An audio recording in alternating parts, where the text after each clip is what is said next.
Mark Rogers TV, the voice of college football, coming your way with another live stream on this Wednesday night. Big 12 Media Days wrapped up. We're in the midst of SEC, and we just got the ACC started up earlier today. We are covering it full gamut across the country, and, of course, the other two conferences coming up next week. We got Skylar Callahan on the line. He joins us here on Mark Rogers TV for the very first time from Dub V Nation, Big 12 country, talking West Virginia football. So, Skylar, how you doing? Pretty good. Thanks for having me on, Mark. No doubt. So we ask everyone out there to subscribe, comment, and like. That helps churn the search engine and helps us here on YouTube and our other platforms as we try to give you the best analysis we possibly can. As you can check out on the videos the best bloggers, broadcasters, and writers in the industry as guests that we have on a regular basis each and every day. All right, Skylar, Dana Holgorsen hits the podium today. What stood out in regards to his comments? Nothing really too spectacular if you're a West Virginia fan. If you're a pretty avid Mountaineer fan, you pretty much knew everything that he was going to say. Pretty standard stuff, stuff we've heard a bunch of times already before, but it was the one thing that really stood out to me was him talking about the expectations and how they embrace it. And this is something that West Virginia really hasn't had in quite some time, maybe going back to 2012 when they had Geno Smith and Tavon Austin, Stedman Bailey. So with that going on, it seems like they really embracing the hype and the challenge that comes with the hype as well. And also, you know, everything going on with the Will Greer Heisman campaign and how, you know, Holgorsen said he would never support or approve of anything like that unless he knew the player could handle it. Greer, obviously very mature. He's married, has a kid. So it's definitely someone that has been in this background and in the spotlight before. So he thinks that it's not going to be an issue for him. All right, talking WVU, the Mountaineers, they're in the Big 12 coming off a 7-6 campaign. Skylar Callahan joins us from Dub V Nation, Big 12 country. So, Skylar, you mentioned Will Greer. That's the big hope for this team is basically they've been touted as kind of the chic under the radar pick, and they're no longer under the radar because they're everybody's chic under the radar pick.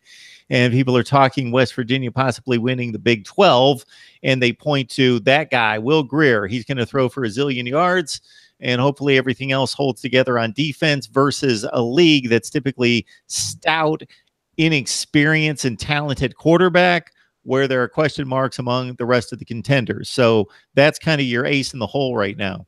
Yeah, definitely. And, you know, I think that's what's kind of got Mountaineer Nation a little – I would guess have the expectations rise a little bit because, you know, Dana Holgorsen, he's been on and off the hot seat, you know, ever really since he's been here. And, you know, with the Big 12 being as wide open as it is this year, West Virginia's got the most experience coming back, not only a quarterback, but you could maybe even say on the offense as a collective group. So if he doesn't go out there and win 9-10 games and at least reach the Big 12 championship, this season could be a big disappointment for him and possibly his future. So that brings us to the defense. Because it doesn't have to be spectacular. Oklahoma made it to the Rose Bowl last year into the college football playoff with a defense that ranked right around 70th in the nation. Of course, some of that ranking has to do with the offenses that they face. So how good is the West Virginia defense most likely going to be this year?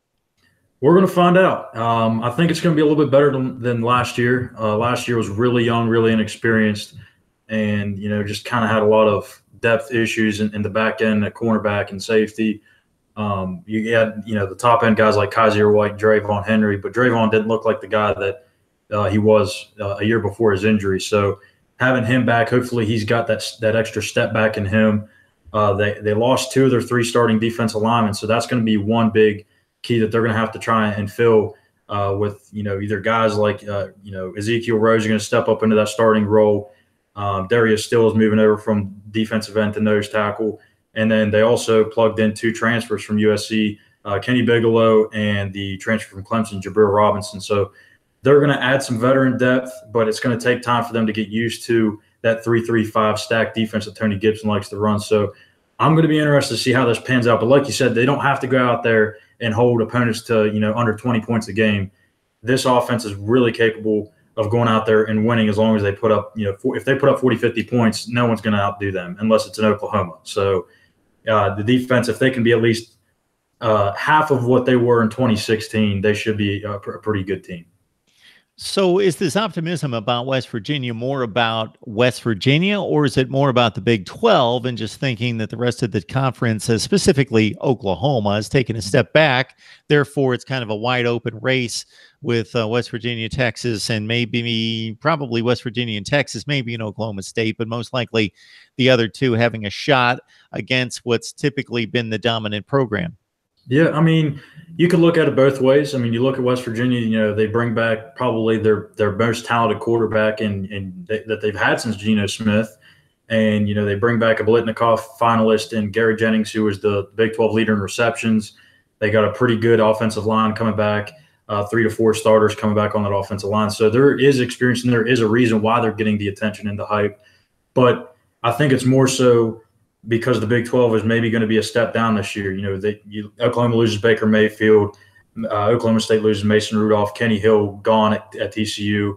New quarterback at Kansas State. So there's so much uncertainty in the Big 12 this year. It's going to be a wide open race. And when you have a wide open race, you tend to look at the team who's got the most returning, and that would be West Virginia. So I think it's more of that end than anything else. So we are on the line with Skylar Callahan. You can join him at Dub V Nation, part of Big 12 Country, covering West Virginia football. Of course, the Mountaineers were at the podium this week at Frisco, Texas, talking Big 12 football, Big 12 Media Days right there. We came on, Skylar, you mentioned out of the gate that 2012 team that completely annihilated Clemson with 70 points on the board with Geno Smith at the controls. It's been a different story for Clemson since then. That kind of woke them up, made some changes on defense with Brent Venables coming in from Oklahoma. West Virginia has pretty much been the same program. I think you had one real down year at 4-8. Otherwise, a lot of 8-5, 7-6s right there. This was a program that I'll stop short of saying dominated the Big East, but was truly the best program in the Big East once Miami and Virginia Tech left, and was the best of the bunch in that the worst of the Power 5 conferences, or whatever we called it at that point. What happened to this program? Did something happen after they moved to the Big 12? Was it more difficult to recruit? Was it that much of a step up in competition? Yeah, it's a huge step in competition. I mean, when you're going from playing the likes of, South Florida and Cincinnati and Syracuse and UConn, it's to the Oklahomas and Texases and Oklahoma States of the world, it's a major jump. And that transition from the Big East to the Big 12, like Dana said at Media Day as well, when they first came to the league, there's a lot of top-end talent. When you look at their starting guys, there's a lot of firepower. The Geno Smith, Tavon Austin. When you got into that 2 deep and 3 deep, there was not much there. So they had a lot of walk-on guys, a lot of kids that were very, very under-recruited for a good reason, and they just never translated well. And that's why in 2013, which was year 2 in the Big 12, you saw that 4-8 record. You saw a bunch of freshmen and sophomores play that season. So they're still trying to get acclimated to the Big 12. And I know it's crazy to say, year 7, they're still trying to get acclimated, but it takes time to build, into a Power 5 team. And you start to see that a little bit in 2016, but with all the people that they lost in 2017, it was going to be hard to replace. Even though you upgraded a quarterback with Will Grier, it's still going to take time for him to mesh with the receivers and everything. So year 2 is going to be much better for him. But the depth is starting to slowly but surely get there, and it's probably going to take another couple years. Again, this year, they're still probably about 8 or 9 under scholarship numbers. So I'd say it's going to, again, 2 more years until they probably get to where they'd like to be. So, Skylar, I hear what you're saying. The Big East was not what the Big 12 is right now. Mm-hmm. It was basically West Virginia was always really good, and then you had a couple teams that were decent from time to time, in Pitt and Rutgers and a few others, Louisville, of course. All right, so there is a transition that has to take place, and you have to step up your game, mm-hmm. and you have to rethink things from a program standpoint. TCU flipped that switch, and they were coming from wherever they were, the Mountain West, the WAC. They jumped about 8 conferences in 3 years, but they were all over the place, the WAC and the Mountain West most recently, and they flipped that switch. Now, does that have to be is that something that we put at the feet of Dana Hogerson, or is that something that we say, well, TCU sitting in Texas and they just did an outstanding job of being able to acclimate themselves to the Big 12 in 2 years? Yeah, I mean, first off, you got to give a lot of credit to Gary Patterson. I give all the credit in the world to him. He's a great football coach. He's well respected around the league and the country, for that matter. And when you look at TCU, they are sitting in the hotbed of Texas, and they don't. And the other thing that I like to bring up, I don't like to make excuses for West Virginia, but the time zone difference is tough. I mean, I hear fans all the time say, "Well, West Virginia's got to go." Or excuse me, we got to go to West Virginia once. I can see you, Skyler, but I can't. Oh, hang on one second. The other times, West Virginia's got to go to the Big 12 teams about 6 or 7 times a year. So while they are only making one trip to the East Coast, West Virginia's making about 6 or 7 to the Midwest. So it's kind of a tough situation for West Virginia to be in. I understand they have success in basketball, but that's a different animal. And, football's a grueling sport. And, again, until the scholarship numbers are there, it's going to be tough for them to get there. And, TCU's done a fine job of recruiting Texas and keeping those kids in state. So I'm guessing Mountaineer fans are used to it at this point, going on season 7, having to travel all the way to the likes of TCU and Texas and all the other schools that are 800 to 1,000 miles away or more. Yeah. Does this sit well with West Virginia fans? It's reality at this point, but I have recategorized the conferences, and I've laid it out that makes total sense when you divide 60 by 5 and you got 12 teams per conference, or maybe you expand some of the group of 5s that belong, like a Houston, and you expand it out and you've got, let's say, 14 times 5 and you've got 70 teams. And I never have West Virginia playing in the Big 12. I throw them up in the Big East and reestablish that conference. I won't go into the whole system, but you seem out of place playing in the Big 12. Absolutely. And for years, fans have wanted us to be a part of the ACC conference just because they really do now, because all of our rivals left the Big East for the ACC, like Syracuse, Pitt, Virginia Tech, Miami, Louisville. So I'm sure I could speak for the entire Mountaineer Nation when they said they'd love to be in the ACC just for that very reason, and to be able to travel to these closer games. And, we got NC State on the schedule this year. It's going to be an easy trip for Mountaineer fans. That's something that they have not had since the Big 12 has taken them in. So I'm expecting them to be able to travel well to that game, as well as the game in Charlotte against Tennessee. So I know that, the ACC won't accept West Virginia unless they add 1 or 2 more varsity sports. That's what's holding them back from the ACC. The SEC, I don't know what to tell you there. It's I would think that they would want West Virginia maybe over a Missouri or a Vanderbilt, but they've been in for Vanderbilt's purposes, they've been in the league for so long now. But it's kind of you're right. It just doesn't seem right that West Virginia really is the only Power 5 team in the country that has to go through the travel that they do.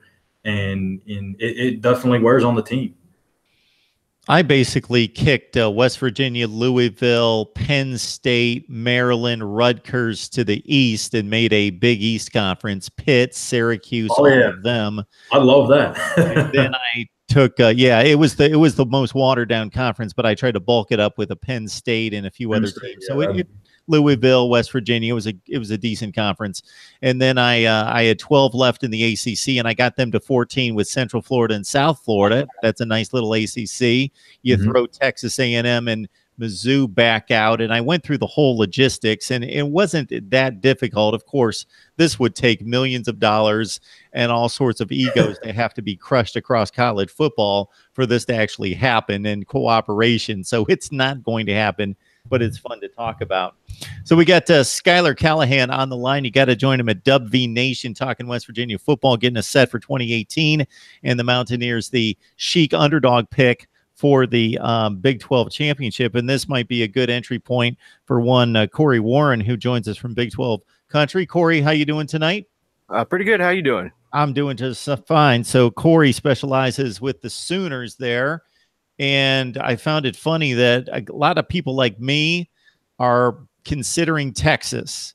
The defense was really good last year. They lost 4 of their best defensive players, unfortunately. If you're projecting toward 2018, they got to figure out who their quarterback is. It's most likely Sam Ehlinger. But Texas lost really close games against the likes of USC, Oklahoma State, Oklahoma last year.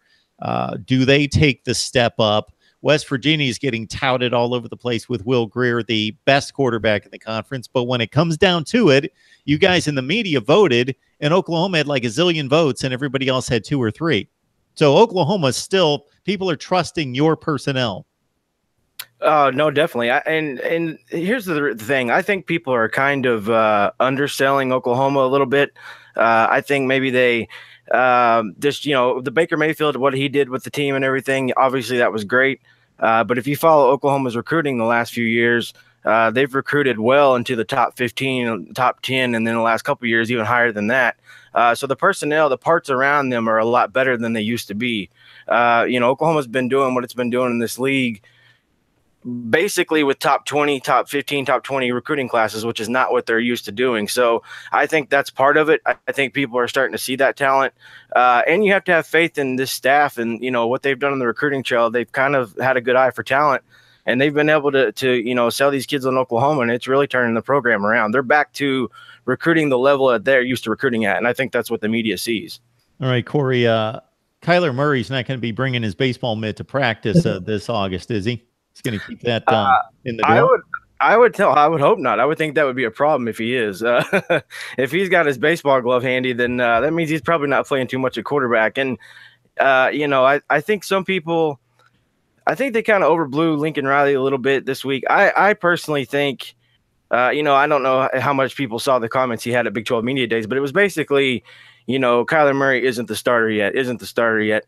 I mean, let's get real. Kyler Murray is going to start at quarterback for Oklahoma this year.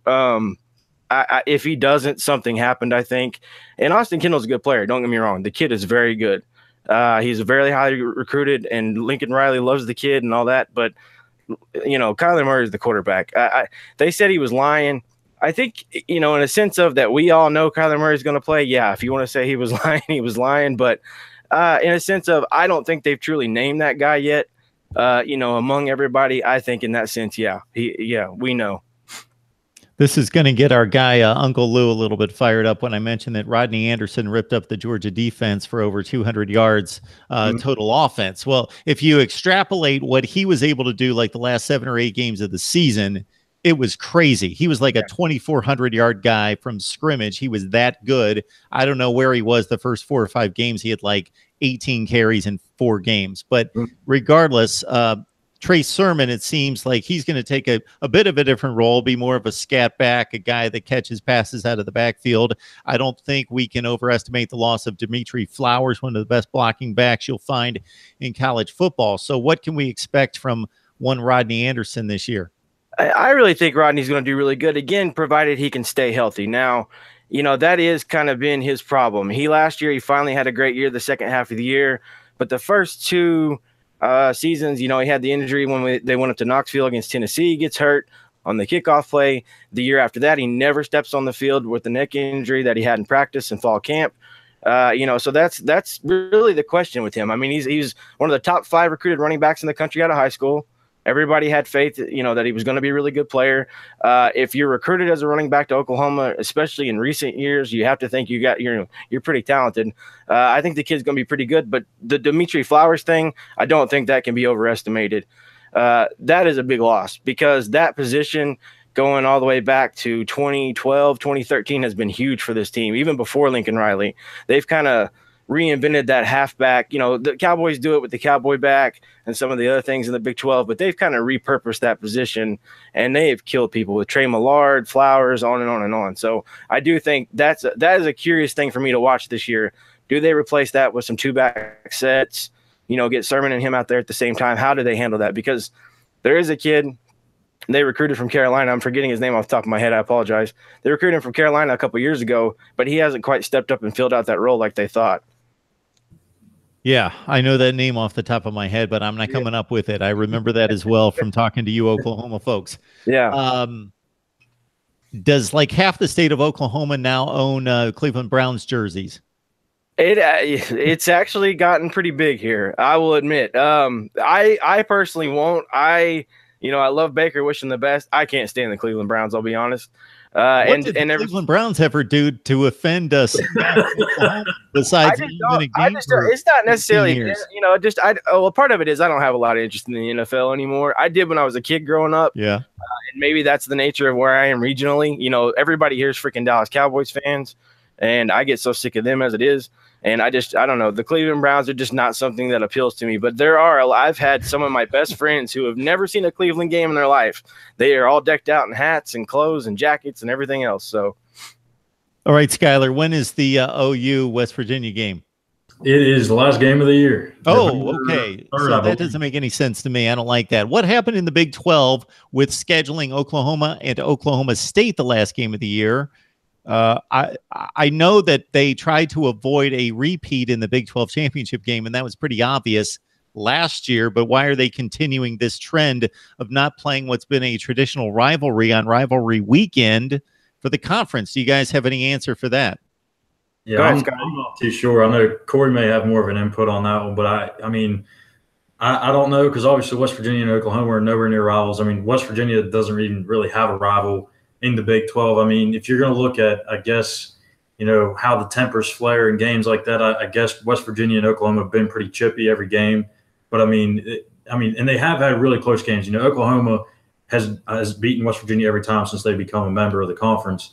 But there's only been really 2 blowouts, and it's been the past 2 years. Other than that, they've been relatively close games. But I don't know why that they scheduled that on rivalry week. Corey may know that one. To your point, again, it was kind of, I think the outside perception of people have kind of gotten I don't know about turned off. That may not be the best word, but they didn't like the idea that these teams were going to be competing for this conference again, year in and year out. One, as a long life Oklahoman, somebody who grew up here, I love it. I thought it was fantastic, especially since we're kind of in the golden age of Oklahoma State football, if you will, under Mike Gundy, and the fact that they're good year in and year out. You know, you most of the time, at least about 2 or 3 out of every 4 years or so, you can expect the Cowboys to compete for the Big 12 title now, which is not, you know, that was unheard of 15 years ago. So I like the fact that they were doing it. It really was fun. It made it fun for us here in Oklahoma. I kind of got a feeling it got stale, and they wanted to change it up with some of the other ones. And then I personally think a little bit of it too, and I know this sounds crazy, but what are we known for in this league? Offense, right? They always play in like 12-degree weather when they would play each other the last week of the year. The weather would be terrible. There would be ice everywhere. You would always have these huge offensive numbers coming into this game. One's putting up 600 yards a game, the other one 500 yards a game. We're ready for this aerial shootout, and there's a foot of snow on the ground, and nobody can throw the ball. And I kind of think there was some appeal to moving this game up early in the year to kind of let these two finally air it out and see what they could do against one another. Obviously not being the main reason, but I do think part of that factored into it. So you mentioned the high-powered offense and teams exploding for 600 yards a game. So what is your comeback for anybody who might say this is the best flag football league in the nation? I personally, I can't, you know, it's hard for me to just say, yo, you're wrong. I do feel like I am a fan of looking at the statistics of points per possession, things like that do show the Big 12 isn't bad as defensively as the numbers would say. And as tired and as old as some of the people may hear, I mean, it really does to me come down to this league week in and week out. 8 out of the 10 games a year you're going to play, you're going to face an offensive team that is as good as just about anybody in the country, at least at the skill positions, and has the ability to make you miss in space, unlike any of the other conferences face. On top of that, you know, I can't say that this year, but this year or last year, year before, going back to 2008, and probably the conference's best year ever, you had quarterbacks that made you pay on every single chance you gave them. You don't face that anywhere else in the league. I watch an SEC game, I see a guy miss a throw by 20 yards, you know, just errant, and people don't think anything of it. It falls to the ground, right? Oh, we go punt. In the Big 12, that's a touchdown, and you just paid for it. You know, things like that. They make you pay every single time you make a mistake or give them the ball. And that's not the case in other leagues, not week in and week out like this. Huh. Yeah, so where do you think it, and I'll let you jump in, Skylar. So where would you rank the Big 12 among the Power 5 leagues? Both of you. Go ahead, Skylar. You go first. I mean, right now I'd have to put it just slightly above the Pac-12. I'd say maybe number 4, just because the Pac-12, you know, they're so inconsistent. You don't really understand what you're going to get from them every single year. You know, it used to be USC, and then it was kind of Oregon for a long time. Now it kind of shifted to Washington. And when you're putting all your eggs in one basket for Washington, you know, if they don't go undefeated or, you know, 11-1 and win the conference, they're not getting in. The Pac-12 is not getting a team in. And I think that the Big 12 on a yearly basis is going to have a better shot to get someone in over the Pac-12. But, you know, I still say until the Big 12 proves something, and, you know, with me covering the team in conference and covering the Big 12, I would love to sit here and say we're the best conference in America, but I'd be flat out lying to you. You know, I think we're probably the fourth best out of the Power Five. If you know, you can maybe make an argument for third best, but it's just kind of it's a year by year kind of thing. And back to the defense thing is I kind of agree with Corey on that. You know, and even back to what Mike Gundy said at Media Day. You know, if Georgia came and played in the Big 12 conference, they're not going to have a top 5 defense statistically. They may be a very good defense, still may be the best defense in the league, but they're not going to have top 5 numbers. They're going to give up points. They're going to give up yards. It's just the way it is. It's the life of the Big 12. You're going to give up points, and you know, you may win games 41-30 instead of, you know, 21-16 or 21-14 or something like that. So that's just the kind of the nature of the conference. It's always been like that. Probably will always be like that. And, you know, I think if you stick, you know, a Big 12 team in the SEC, yeah, they may get their offense shut down a little bit, but I think that offense would have more success than an SEC defense coming over. So we've got kind of examples of both what you're talking about. So I think you've got evidence, but I'm going to counter it with other evidence. So, yeah, Oklahoma had its way completely with the Georgia defense in the first half. And then in the second half, it was a bit of a different deal. They still scored a ton of points, 45 in regulation, 41, whatever it was. Anyway, they lose 54-48. So they score 48 points against Georgia. Hardly anybody, if anybody in America, is going to do that. So that's case in point to your argument there. Oklahoma goes to Ohio State. They score 31. They didn't really score 31 offensively. The Ohio State defense or offense was so bad, they put them in field position constantly. And that was like a 10-9 game entering the fourth quarter. The year before, of course, the Buckeyes shut them down pretty well in Norman in a 3-touchdown win. I think we've got plays on both sides. Oklahoma State has fared well offensively the last couple of years. Off the top of my head, in bowl games, they beat Virginia Tech last year. They annihilated Colorado 2 years ago. They've also had their issues in the Sugar Bowl against Ole Miss, trying to score against that defense a few years ago. We saw Oklahoma take it to Auburn, but Auburn was like the third or fourth best team in the SEC 2 years ago in the Sugar Bowl, while Oklahoma was clearly the best team in the Big 12. It's difficult for me to give the Big 12 that much credit offensively. I would say that if we were sitting here 3 years ago, I would have told you undoubtedly this is the worst of the Power 5 conferences.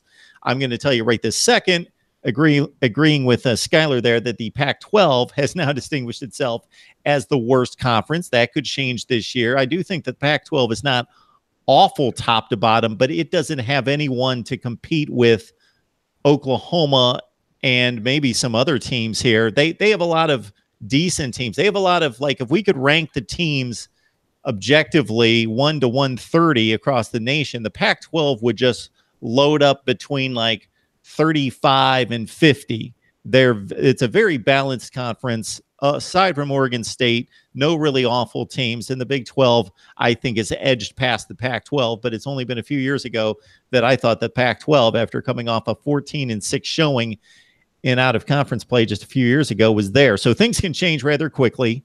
I think we would all agree, I think, that the SEC was flat-out dominant up until about 3 to 4 years ago. And now I can't distinguish the ACC, the Big Ten, and the SEC. Somebody could hold a gun to my head, and I'd really have to grind some numbers and really think about it to distinguish those three. So, Corey, I don't know if we heard from you on this topic of the Big 12. Well, first, I have a hard time quite putting the ACC in the caliber of the other two, like you just did. Especially outside of Florida State and Clemson. I mean, I know you can make that argument with the SEC outside of Alabama or Georgia last year, but to me, the quality of those teams in the SEC and that 3, 4, 5, 6, 7 seem to be better than the quality. It seems like you taper off quite a bit more in the ACC, in my opinion. Could be wrong. That's just how way I see it. And to go back to your point about, you were talking about, for example, the Oklahoma examples you used, the Ohio State example, how they performed in that game, the Ohio State game year before, on and on and on. Each one of those games, fact, excuse, circumstantial, however you want to call this, each one of those had different sets of circumstances, I think, that led to that. One, going into Ohio Stadium, in my opinion, is a lot different, especially in the second weekend of September when things, I think we'd all agree it takes a little longer to get offenses rolling, even in the Big 12. What we watch offensively in the first couple of weeks of September is not what we see come October, November, December. Those offenses are humming by that point. And you can go back and look at Oklahoma specifically. You check into them about week 5 or week 6 on, going back to, Lord, I can't even tell you how many years. It's ridiculous how much more damage they do to people. So I think the Big 12, though. So it's difficult once the conferences start to play conference games and they play in a vacuum in a silo to be able to compare them to other conferences. That's what I mean. We don't have all. We'll never, in my opinion, we'll never have all the answers unless you start interchanging some of these games throughout the year. That's what I was trying to get at. Is all these will have different circumstances, and you'll never be able to compare them. There's just not enough evidence, in my opinion, to say yes, Oklahoma will do just as good in the SEC. I mean, I wish there was a way to compare it. There's just not. I mean, factually, the best thing you can do and the only thing you can really do, in my opinion, is look at the numbers and look at the talent. Clearly, there's a talent discrepancy in the Big 12 on the defensive side of the ball. I mean, it's astronomical compared to the SEC. The SEC, they walk in and they recruit the top defensive linemen, the top linebackers, the top secondary guys, and it's like nothing for them. I mean, it's amazing. Part of that, I think, is part of the propaganda machine that came out of their dominant run, and it still continues with them. And I think that the Big 12 has been fighting that too. And I think you're crazy if people don't think it's real.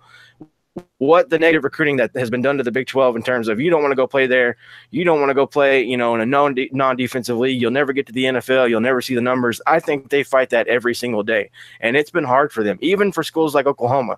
Now, Texas can fall out of bed and recruit a top 10 class and usually get some top defensive guys. Their problem has been development, among other things, outside of the quarterback position, but just on defensive side of the ball. I think a lot of the problem they've had has just been development going back to the Mac Brown years, because they've had some good players, at least on paper, however you want to give that credibility to those numbers. But, that to me, I think they fought that. The SEC by far has more talent on the defensive side of the ball. And then on the lines of scrimmage, a lot of times they're a lot better too. If you're just talking about Oklahoma, okay, I think Oklahoma compares on the offensive line to a lot of those teams, but nobody else in the Big 12 really does.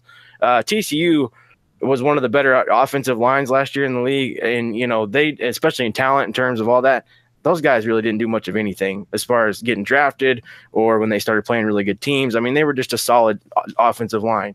I think the talent discrepancy is where you really can hang your hat on that in the SEC, especially.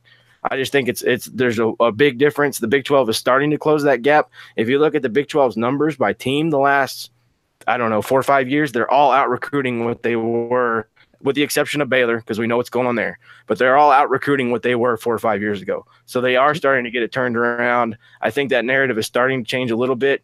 But the one big thing you also have to fight too, I don't know many awesome middle linebackers or defensive linemen that want to go chase 6 foot, 155-pound receivers in space. Like, it's just not something that I would want to do if I'm that guy. It's not how, you want to go hit somebody in the B gap. You don't want to have to go chase, Kavonte Turpin across the middle of the field when he's making you look silly.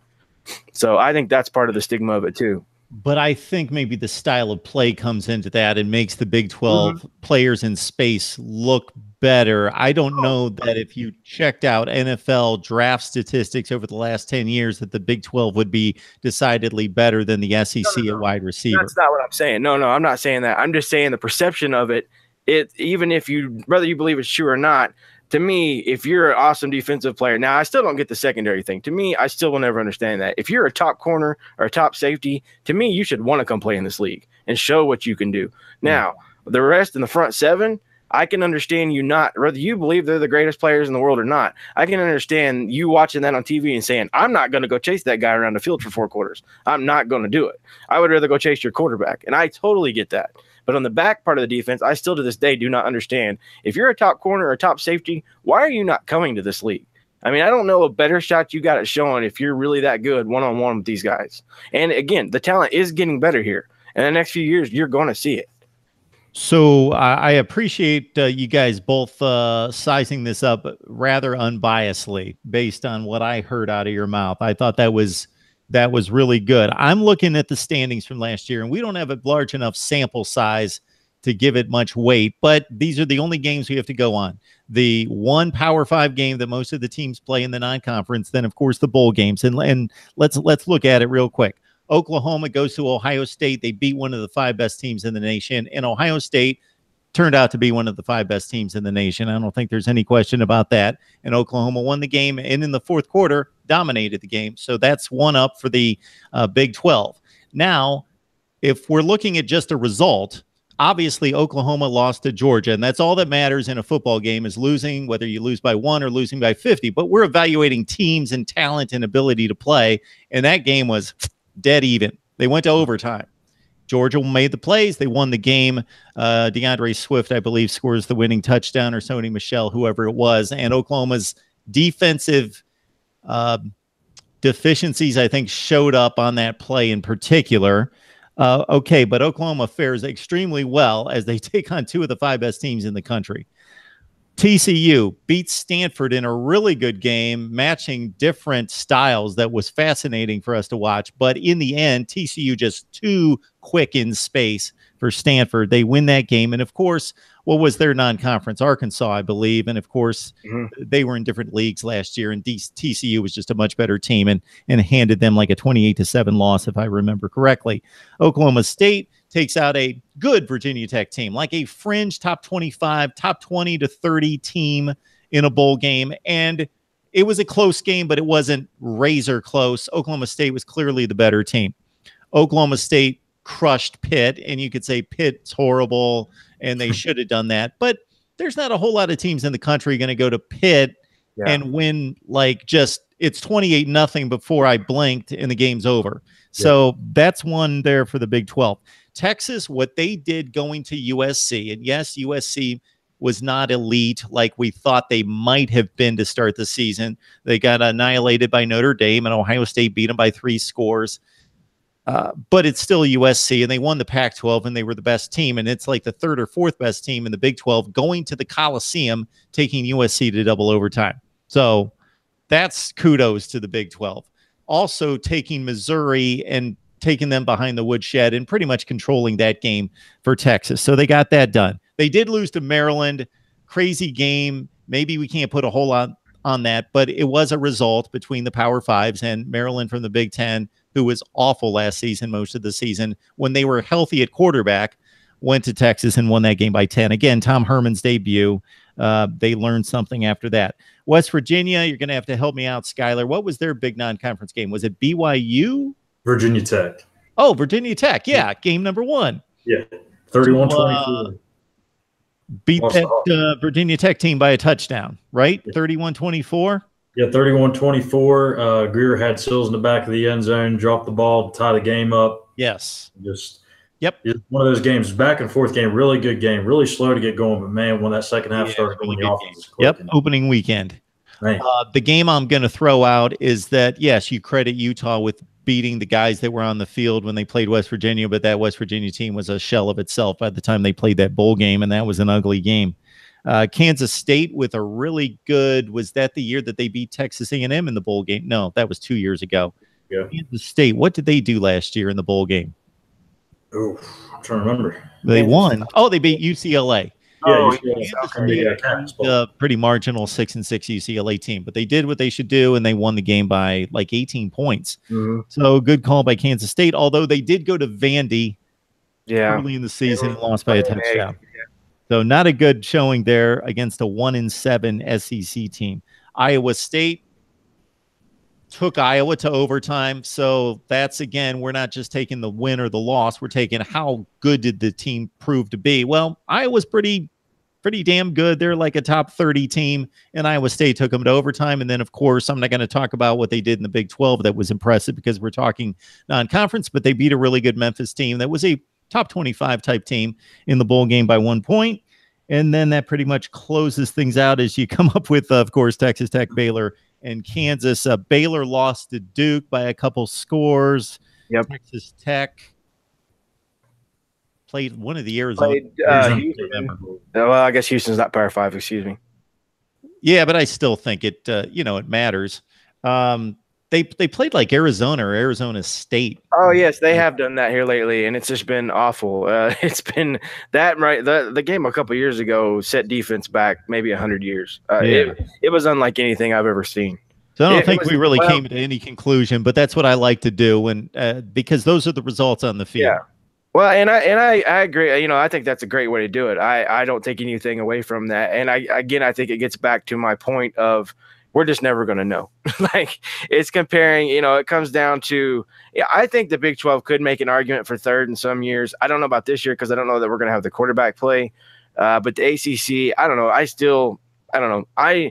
Nothing against the ACC. I think it's a great football conference. I think they're doing good things there. I just don't. I'm not as high. I feel like Clemson and Florida State carried the water for that league a lot. And not that doesn't happen with Oklahoma and Texas when they're good and all that too. But I just don't feel like. I think outside of that 1 year, and I can't even remember which year it was, 2015ish maybe. 2 years ago, they went 10-3. They won the national title. They won a lot of big bowl games. Yeah. Yeah, and the league did really good that year. Outside of that year, I don't feel like they've quite been because they were already having that. Everybody's so eager to knock off the SEC, and by all means for what they did. That decade or so of dominance, starting in 2007 with LSU, roughly I think it was going Florida, on. Ohio State. That was kind of the year that really separated.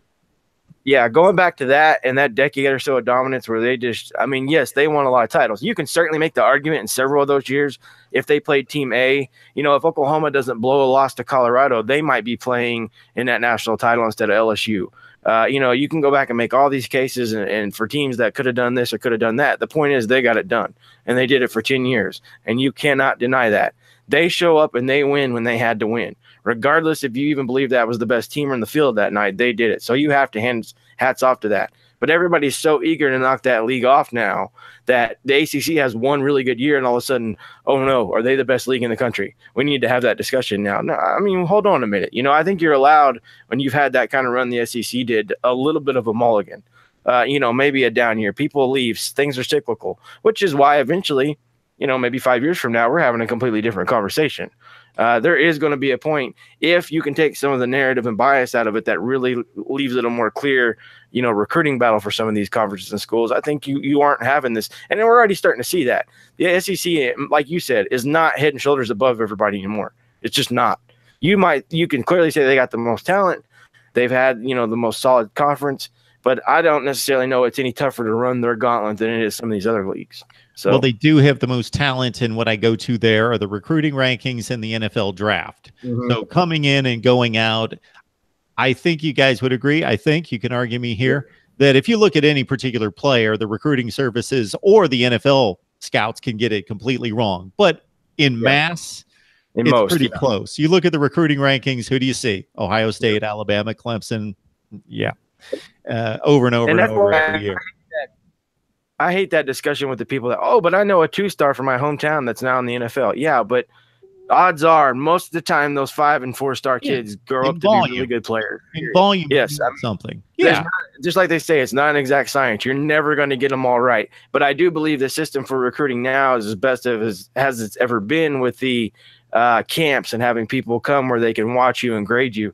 That's not something that existed 10, 12 years ago. They didn't have all these camps like Rivals has and the Nike camps. And that's why I think, with the exception of these old timers, especially around here locally, like say Pat Jones, for instance, the old Oklahoma State head coach, he can't, you bring up any 5-stars and he just, blah, blah, blah, blah, blah. That doesn't mean anything. Well, it does nowadays. It does to some extent because these kids are being evaluated harder and more extensively than they ever have in their lifetime. And the numbers prove it. The numbers prove that they're getting this right more than they're getting it wrong. So, guys, Skylar, I hate to shut you out here. I want to give you one more chance to talk. We'll give Corey you as well. Then I'll let you guys go. I appreciate the discussion. I can always debate conferences and teams and make those comparisons. It's always a good talk. And I love when I have guys on from a particular conference and they actually look at it objectively as possible, like you guys just did, and not said, we're the best conference, so we're throwing the ball all over the place and producing NFL quarterbacks, so obviously we're the best conference. Yeah. Corey, we didn't really get a whole lot of Oklahoma in terms of media day discussion out of you. So what hit you out of Lincoln Riley and company? I kind of thought this was kind of a boring one in terms of for them. He was kind of running the mill, and I feel like you see a lot of that Bob Stoops rub off in Lincoln Riley. He knows the answers to give. He knows, how to give you that coach speak and a little bit of the coach. I mean, every coach, like they always say, every coach lies. They're going to tell you what they want you to hear, and all that. So there wasn't a ton there to really take from, in my opinion. Some of the things we were really after. Like, for instance, a big recruit, Jalen Redmond, are trying to find out what's going on with him medically. Didn't really get an answer clearly there other than what we already know. And, there is a rumor out there now that he's probably going to have to redshirt because of the blood clot issue. Some of those things that we were really after, or even though we all know Kyler Murray's going to play, is he really the starter? Wasn't willing to name that. He was a lot of the stuff, especially if you follow the program closely enough, we already had answers to. So it really was kind of boring because this team – and it's something that we struggle with at Big 12 country. We are a site by fans, for fans extensively. But the problem we face is gathering information for teams we can't be there to see, because Oklahoma is covered so extensively compared to a lot of the other schools in this league. We know everything. Whether we're supposed to or not, if you're willing to pay money, you really know everything. So, I mean, that there's just not a lot left in media days that I thought. It was just kind of run of the mill. For other people, I'm sure there was probably some interesting things he had. I'll be honest, there wasn't really anything I heard or found out that I didn't like. I did like hearing I did want to hear his comments on his thoughts on the transfer rule and the 4 games that you're allowed to play now and then still redshirt. I did want to hear his thoughts, because to me, I think that's fascinating. I think that's something that's really going to be interesting to watch across college football the next year or so. I think there's going to be guys like Saban who are just so system-oriented. He's going to have that down to a T, everything he wants to do with it. And I think there's some guys like maybe Matt Rule or something that are just going to fly by the seat of their pants. Hey, kid, get out there and sink or swim. And I think that's what you're going to see. So I think that was fascinating, his thoughts on that. But I mean, I know that's kind of the boring answer, but to be honest, it really wasn't anything we didn't already pretty much know out of him. So I'm going to take one more comment from Skylar, and then I'm going to have you guys think about one thing the next time we have you back, because I would love to have you back. Good college football conversation if you guys would like to come back. I'd love to. So think about this one. Ranking the coaches in the Big 12, top to bottom, bottom to top, however you want to do it, because I recently went through the Power 5 and I ranked the coaches in each conference, and would be interested to hear what you guys have to say about that next time. And also, I'm always trying to keep ahead of personnel and know who the best players are on the teams. Well, I know who the stars are. I know even the good players, but who are the next guys that are kind of maybe just started last year, but they really didn't make an impact, or maybe they were on special teams and we have no idea who they are. Who are those next 2 or 3 breakout players on your team? So think about that, and hopefully we can catch up with you in the next couple of weeks. Skylar, anything else from West Virginia? Don't believe so. I know we're ready to get to Charlotte, take on Tennessee. I know their fans have been going back and forth with our fan base a little bit, so it's kind of been fun. Really interesting to think that, how close the 2 states are and neighboring one another. We've never played a game of football, so it's going to be interesting. A lot of gold, a lot of orange down there in Charlotte. Can't wait to get down there and cover that game. All right, folks in the live chat, you guys know you're the best, and I see many of the regulars here talking college football. And, of course, we're going to go crazy tomorrow. You can only imagine what we have for SEC, Big 12, and ACC media days. I'll release a schedule sometime early in the morning. Skylar Callahan, you join him at Dub V Nation, covering the Mountaineers. And then, of course, Corey Warren, Big 12 Country. Is there a specific site, Corey, for you besides Big 12 Country? You can catch me on you can get me on my personal one if you would like. It's also kind of Big 12 Country related, but it's at Corey_B12C. All right, guys, we appreciate the college football talk. I would like to tell you thank you, and I apologize for being late. Had a little bit of a technical delay there. I'm sorry about that.